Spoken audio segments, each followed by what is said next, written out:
Best ever listeners, how you doing? Welcome to the best real estate investing advice ever show. I'm Joe Fairless. This is the world's longest running daily real estate investing podcast. We only talk about the best advice ever. We don't get into any fluff. With us today, Marvin Washington. How you doing, Marvin?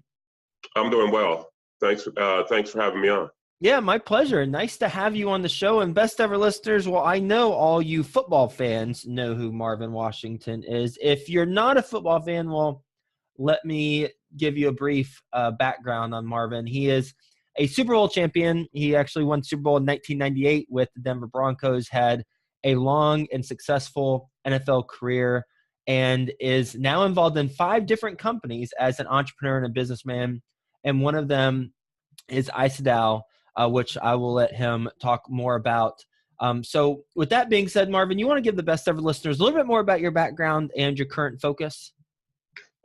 Yeah, my football career was my football career. I retired in 2000. After that, I went to the financial industry started out with some big houses like Merrill Lynch and MetLife. Then I went over to boutique firms. And about 5 years ago, I got introduced to the cannabis space. And I call it a space because it's not an industry yet, because we're not federally regulated like any other industry as far as trucking or tobacco or what have you. So I got introduced to it. I did a deep dive into it because I didn't know the difference between THC and TLC because I don't consume cannabis, and I still don't. But learning about the medicinal benefits and learning the full spectrum of what the plant can do, I went into it with both feet, and I'm happy that I'm here. Mm-hmm. So what is your role? And can you tell us just what the company does and what's your role? Well, Isodiol is a CBD company. Probably, in my opinion, well, not in my opinion, it's probably the best CBD. Oh, hello? Companies that they say that are, pure CBD, but I know Isodiol is. Sorry, I gotta stop you. When you're walking around, it stopped recording. Okay, sorry, I had to answer the door for my mom, so let's take that from the top. Hi, Mom. So it's not. All right. So I'll ask you that again. So what does the company do, and what is your role within the company? The company is Isodiol International, and they're a supplier of isolates, of CBD, and they have all types of products that they have, from waters to pain cream to beauty products to tinctures to vapes, the full spectrum that you can have. And I got introduced to Isodiol about 2 years ago. We talked and we did a joint venture, and came up with something that was in my wheelhouse, was IsoSport. It's a sports nutritional line that is geared towards athletes, and we have some products in there like recovery water and cream and what have you. And everybody uses the products, they're really happy with it. And then about 6 months ago, Isodiol, there was a Pubco and an empty shell up in Canada, and everybody put their companies in there. And so I'm still part of Isodiol, IsoSport, but I'm part of Isodiol International. And there's Laguna Blends, which was a skincare product company. We got Pot of Coffee, who makes infused coffees and teas. We have Isodiol, and we have there's one more company that slips my mind, but Isodiol is going to be a phytoceutical company. And that's their big play, not only in North America, but also in South America and Europe and Australia also. You said a couple things. Well, one, just for my education, what CBD stand for? Oh, I'm sorry. Yeah, CBD is cannabinol. There's 2 main compounds in the cannabis plant. One is THC, which everybody knows gets you high and gets you stoned. And CBD is non-psychotropic, so it doesn't get you high, it doesn't get you stoned. And it helps out the kids that have like the epileptic strokes and seizures, helps out the kids, the cancer patients, it helps out the soldiers that have PTSD, athletes that have CTE or the closed head issue, diabetes, blood pressure, you name it. And we're not making medical claims. These are facts that's what it helps with. And so that's the main part that I'm on, is the CBD side, because as I said before, I don't consume cannabis to get high, but I definitely use CBD. Got it. So the products that you're mentioning, like the water for athletes, things like that, an athlete in the NFL or NBA could consume that and their pee would be fine. Yes, because in the sports league, they're testing for the THC, and the NFL and the major sports leagues over here hasn't gotten that far because CBD, there's still a gray area. But WADA, the World Anti-Doping Association that governs all Olympic athletes all over the world, they just came out with a big announcement last month that they're taking CBD off the ban list, and athletes can use it now, and they're going to start using it because we have CBD cannabinoids in our own body. There's something called the endocannabinoid system, and that's the one that regulates our body and gives us homeostasis, so to speak. But this thing I want it to be researched and developed, and we'll see what it can really do. But I know that athletes should be taking CBD, and if there's ever a sport that should be experiment with cannabis, whether it's THC or CBD, it's football. Mm-hmm. American football. Right. Yeah. And maybe rugby too, right? Well, any contact sport. Right. I know. Yeah. Any contact sport. And the second highest incidence of concussions are high school girl soccer players. Oh. So, yeah. And I would have not got that correct on a trivia question. But yeah, a lot of people do not know that. And so anybody in a contact sport, especially when they're putting their head in play, we want them to use CBD because the government has that patent. And the patent is patent 6630507 that says CBD is an antioxidant and neuroprotectant for the brain in relationships to concussions. So the government knows about it, and we're just looking for this whole cannabis prohibition ban to be lifted, and we can really study this natural plant that we've been medicating with for thousands of years. Let's talk about you as an entrepreneur. So let's take a step back from this particular company and talk a little bit more macro level. You as an entrepreneur, I mean, so I've interviewed other NFL players or former players, and one thing that they've said, and this not just NFL but NBA and WNBA, one thing they've said is that when you're in the professional sport, that's your life. And really, you almost have to attach your identity to it because it's all consuming. And so when you leave, one of the challenges is reinventing yourself and that identity that you attach to yourself. So and I'm asking you this question, not because I have a lot of listeners who are former NFL players that need some help, but I have a lot of listeners who do have full-time jobs in an industry, whether it's finance or advertising or whatever, and they're looking to reinvent themselves into real estate and being a full-time real estate investor. So how did you reinvent yourself and your identity from one industry to another? Wow. I think that I might have been a little different. You know, the average NFL career is only 3.2 years. I played 11 years.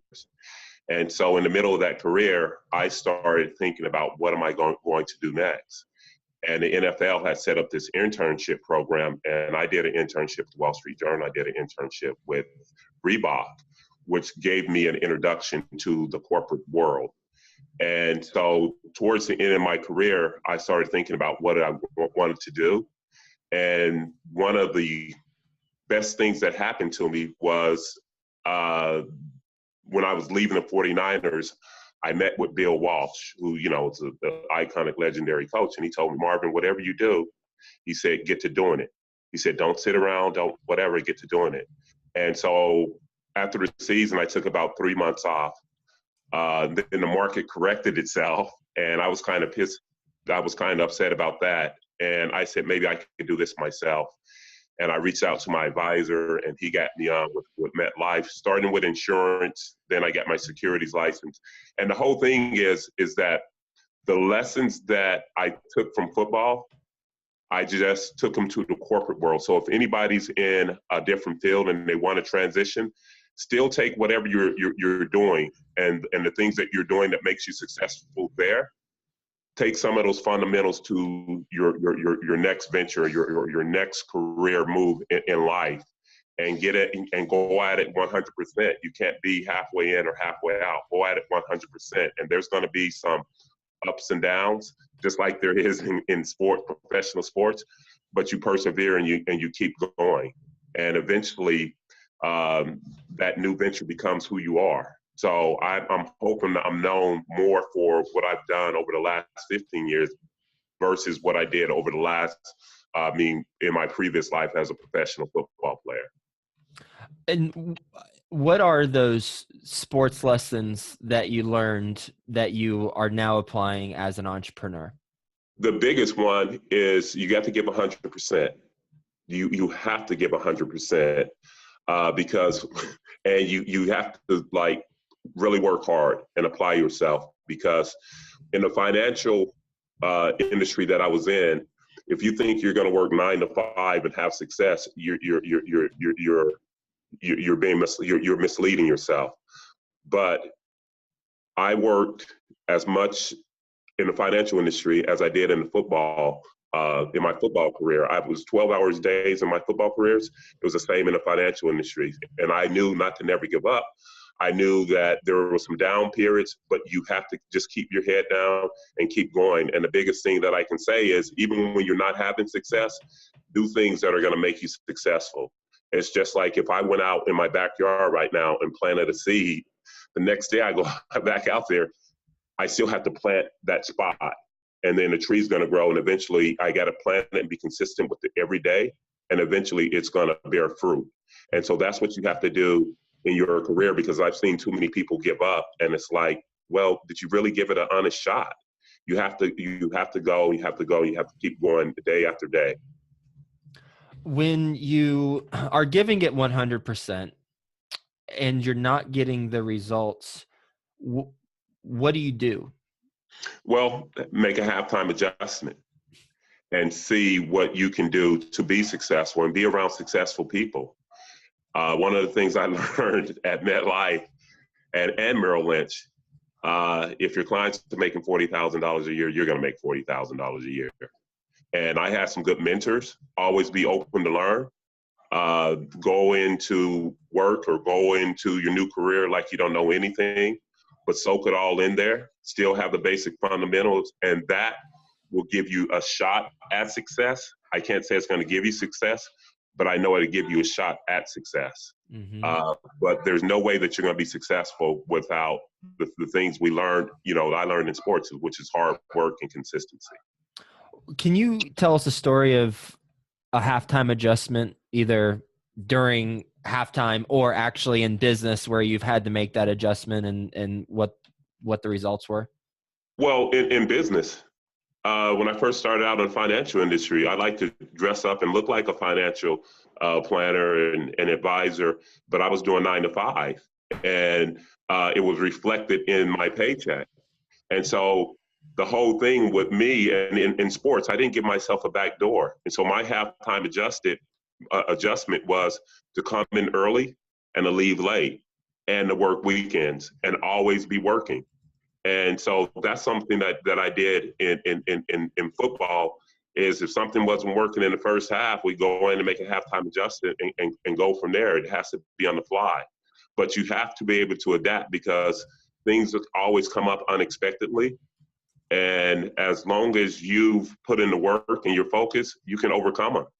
And, if something is not working and you like what you're doing or whatever, try something else, or go with somebody else that has done it and that is successful, and follow the path, because no matter what field you're getting into, you're not reinventing the wheel. Maybe with cannabis, but you're not really inventing the wheel, because eventually this is going to become an industry also. So the same skill sets and the same fundamentals that are necessary in the corporate world, they're going to be necessary in the cannabis space. Mm-hmm. So, but the thing that I put away and I tell people is to work hard and be consistent. And whether it's in the financial industry, the financial gods will bless you. The cannabis gods will bless you. You got to go at it. If you're giving it a half effort, you're going to get that back. Mm-hmm. As far as, working hard and being consistent, that consistent piece, what do you do consistently? Oh, wow. I have my schedule. I'm set in my habits. I get up early and I always plan my day the day before. And then on the weekends, I review what I did the previous week and see what's ahead and what I can do better. Because especially in this cannabis space, things change day to day, week to week, month to month. And it's tricky in this space because rules are different with different cities and municipalities. Cannabis may be legal in Colorado, but Denver's rules and regulations are different than Colorado Springs, and Colorado Springs are different than Boulder's. And so you always have to stay on your toes and malleable. But the whole thing is getting back to the fundamentals. It's like be consistent. Have your goals. Don't go with the fads and the trends. You know what you're trying to accomplish. So go after that every day. And that's what I do. And one of the things I learned in football is I write down a list, and I study. If I'm looking at a new company or meet with new people, I've already done my research on them because that's what I did in sports. When I was going up against offensive linemen, I had to study them. And that's the way I learned. And that's the way I brought some of that to the corporate world that I'm in now. Digging in a little bit on, or maybe a lot of bit, on the planning the night before and reviewing the previous week. When you plan the night before for the next day, will you tell us exactly like what you do in terms of keyboard, notepad, bullet points? What does that look like? The same thing. So all of it, on my laptop, and I have an old school planner, and I visualize because when I was in sports, the Saturday before the game or the week before the game, I would visualize myself making plays in certain situations. And so this is the same thing. I visualize myself being successful. I prepare for this interview. I prepare for all my meetings that I go to, and I visualize certain talking points, and to stay on the talking points and try to get the narrative that I want to get across. And that's the way I prepare. And it may not be for everybody, but if you're not prepared, I don't know. I don't think you're giving yourself a chance to be successful, because it's definitely not against me, because I'm going to know everything that I need to know about your company and about you.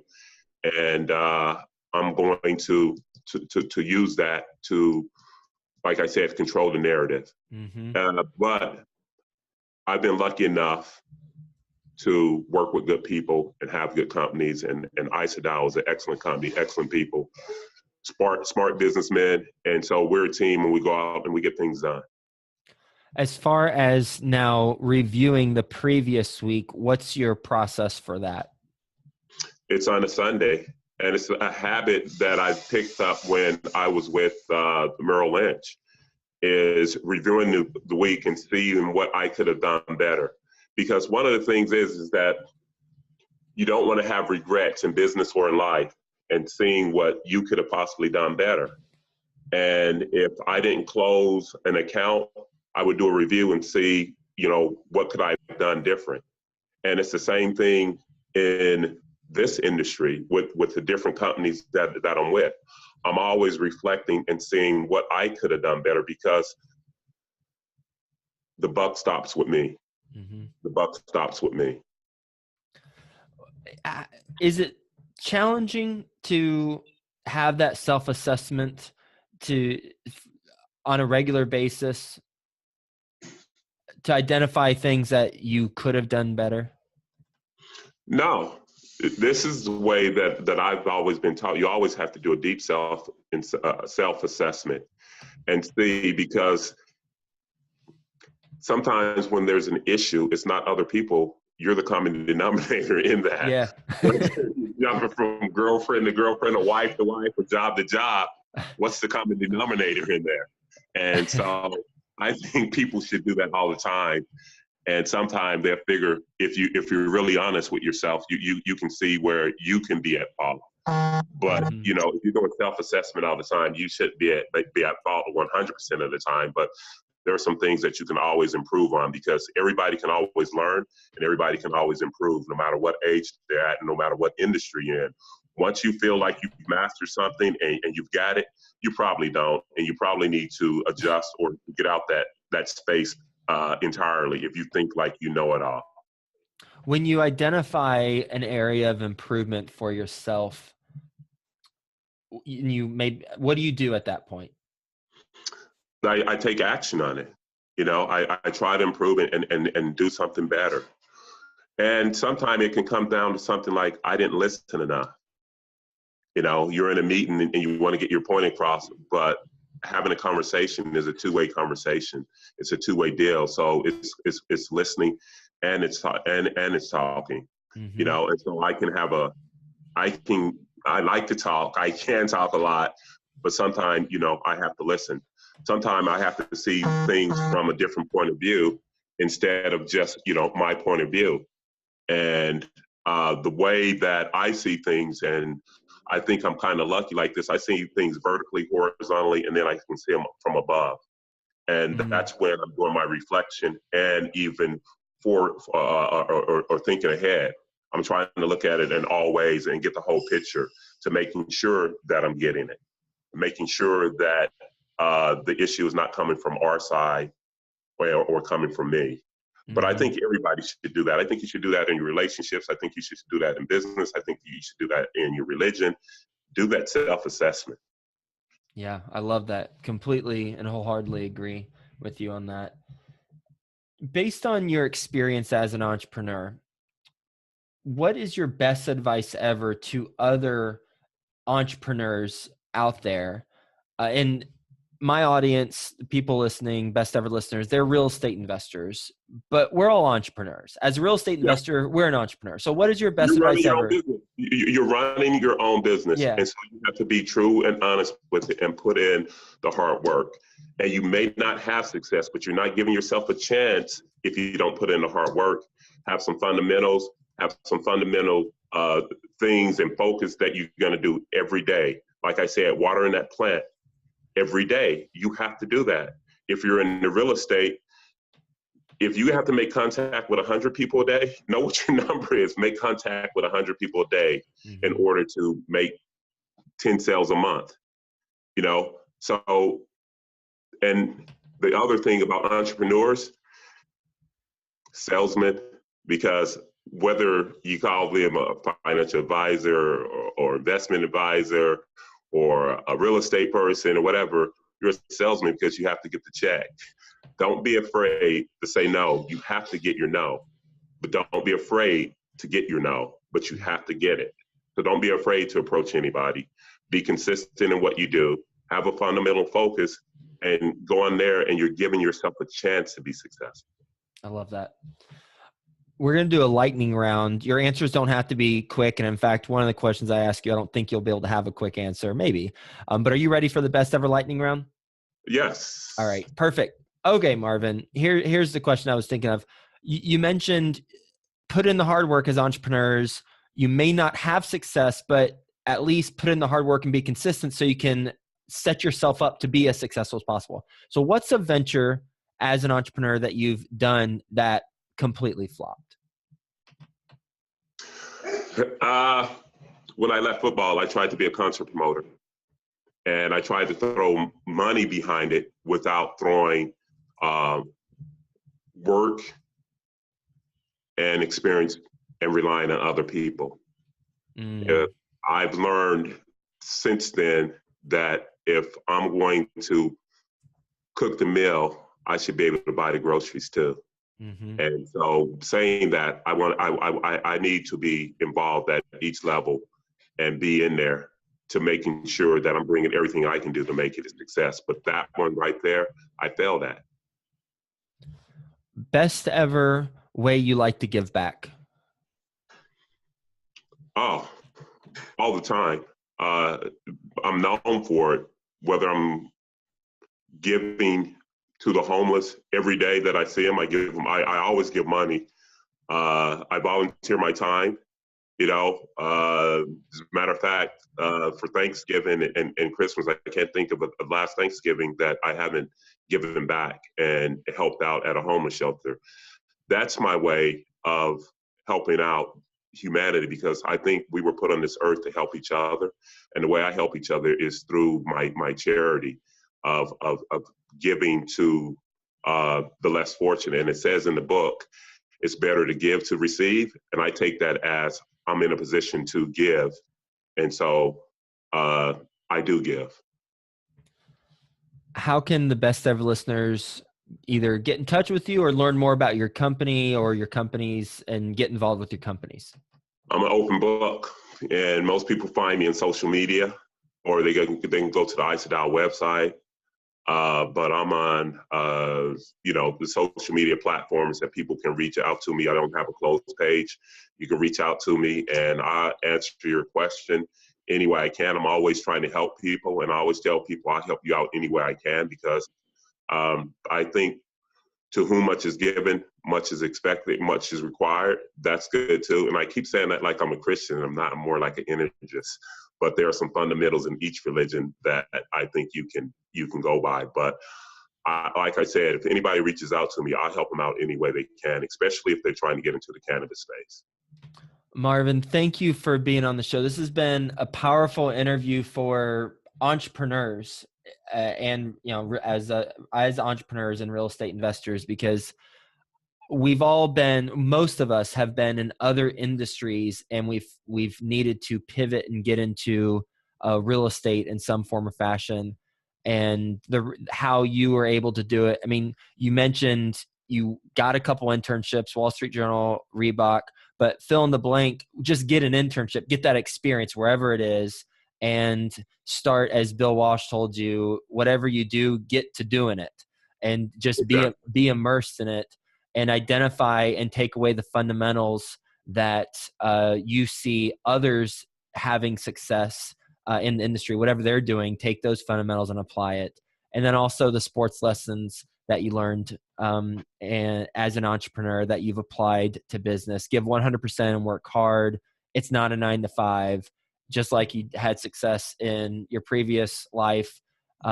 It's 12-hour days. It's putting in the work, giving 100%, and being consistent with it. And I love the visualization aspect of this. I love how you talked about that, as well as how you do a recap for the week and identify areas for improvement. So thanks for being on the show. Grateful that we had a conversation. Hope you have a best ever day, Marvin, and we'll talk to you soon.